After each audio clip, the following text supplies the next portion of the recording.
Hello, so we have two signals. We have x of n and h of n, and we are to find the convolution of these two, and we call that y of n. So we have to find the output signal, which is y of n, and these are convolved with each other. So what we could do is potentially graph these. That's a way of doing it. But I'm going to be showing another way, a more sort of algebraic way of doing this. And you can apply this to most signals that you encounter. So let's say you have y of n that you want to find out. And what you could do is basically follow the definition, which is summation from k negative infinity to infinity of x of n times h of n minus k, which is equal to saying the summation from negative infinity to infinity of x of n minus k times h of n. Okay? So we go by definition here, so whichever one's easier to shift, you choose that. So for this problem, I'm going to be picking h of n that I'm going to shift by some k factor, and x of n stays the same. So what this means is when you write out your y of n, you're going to be taking the amplitude for each of the terms from x of n and multiplying them throughout shifted h of n. So let's see how we would do this. So y of n would equal, so first is 2, so 2 times all of this signal, but you can't just write this way.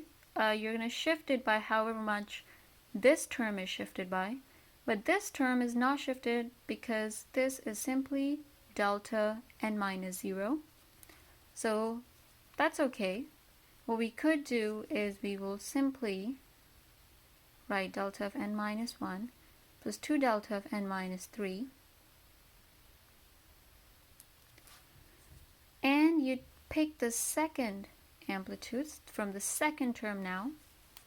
You do plus 3 times. Now this is shifted by 1, right? It's delta of n minus 1. Now that's exactly what you're going to pick to shift your h of n by. So right here we have 3 times delta of n minus 1 minus 1, n minus 1 minus 1, plus you're going to have 2 times delta of n minus 3 minus 1. So 2 times delta of n minus 3 minus 1. Right?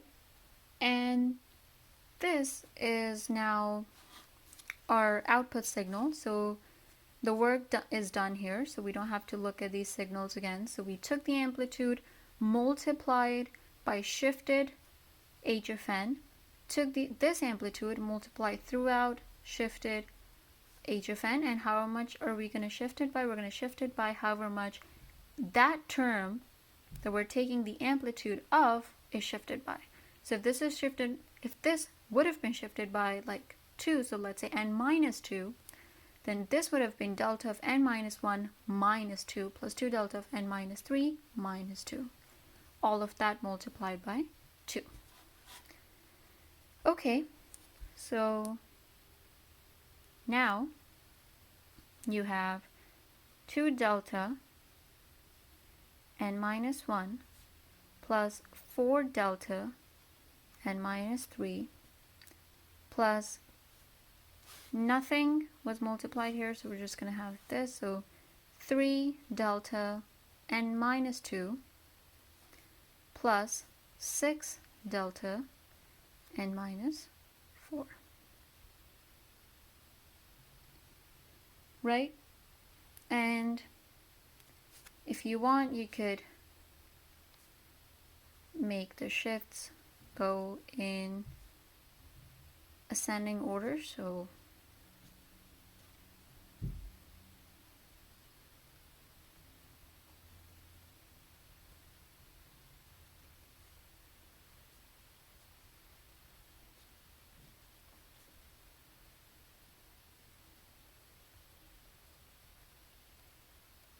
all right,